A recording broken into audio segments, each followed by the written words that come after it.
Marvin Gaye. You ever walk into a room and just feel like you don't belong? Not because anyone says it, but because the air changes, the energy shifts, and you just know. That's what it was like for Marvin Gaye, one of the most soulful voices in music history. Behind the smooth melodies and unforgettable hooks was a man constantly battling to be heard, to be understood, not just as a singer, but as a human being. And what you're about to hear isn't in the liner notes. These are the names Marvin never wanted to share the stage with. Not out of hate, but out of self-preservation. Let's get one thing straight. Music wasn't entertainment for Marvin. It was blood, spirit, and truth. So when someone tried to dress that up with fake smiles or control the sound of his pain, he pushed back. And sometimes that meant walking away, even from legends. Diana Ross, stunning, legendary, powerful. And for Marvin, suffocating. She wasn't just a diva, she was a machine, polished, perfect, and trained never to miss a note or reveal too much. Marvin? He was chaos, inspiration, and pain wrapped into a melody. When they worked on their duet album, they barely saw each other, literally. He'd show up after she left, and vice versa. No drama, just silence, cold and heavy. One engineer said it felt like a hospital room. You felt the disconnect even when they were harmonizing, because they weren't singing with each other. They were singing around each other. David Ruffin, that raw, explosive energy behind My Girl. On paper, it made sense.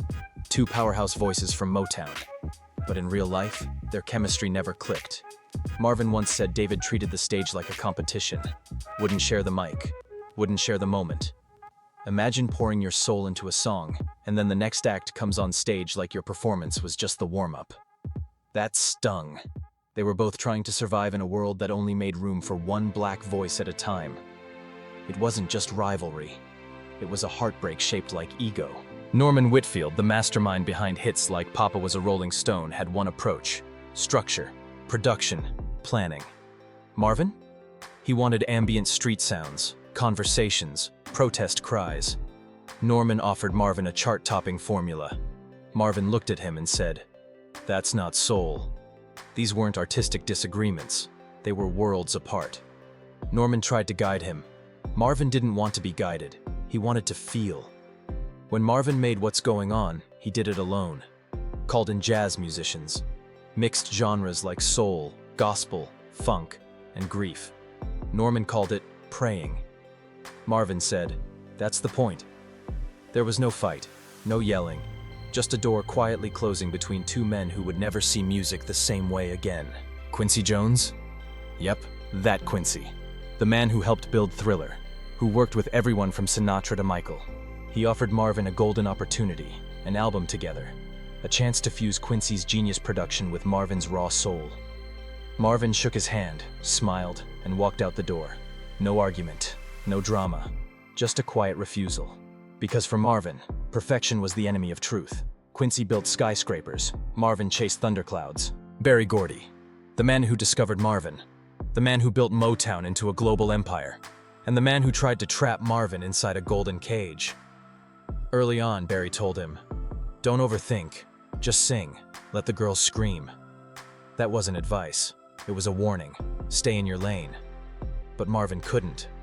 Not when his brother came back from Vietnam broken. Not when he saw kids being beaten in the streets. Not when the world was burning and no one wanted to listen.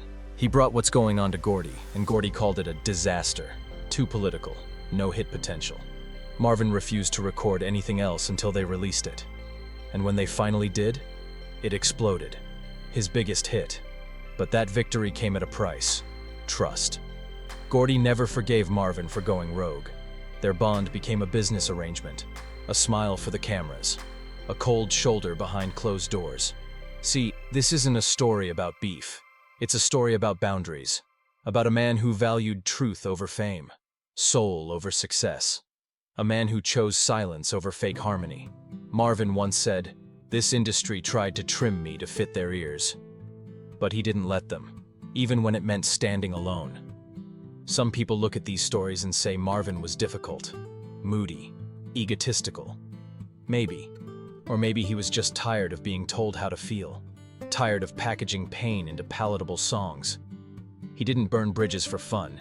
He burned them because the other side never made room for his spirit. He didn't hate Diana. He just couldn't breathe around her. He didn't envy David. He just couldn't coexist with someone fighting the same war in a different uniform. He didn't fight Norman. He just refused to be molded. And he didn't reject Quincy. He just knew their dreams weren't the same shape. As for Berry Gordy, that was family. But even family can feel like a prison. Marvin Gaye wasn't flawless. He was human, complicated, brilliant, emotional, stubborn.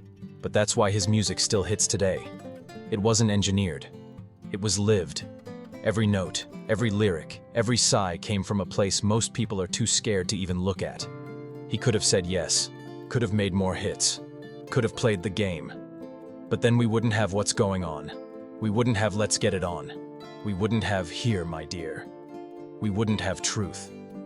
So next time you hear Marvin sing, listen closely. Behind the melody is a man who dared to say no. And sometimes, that no is what makes the world finally stop and listen.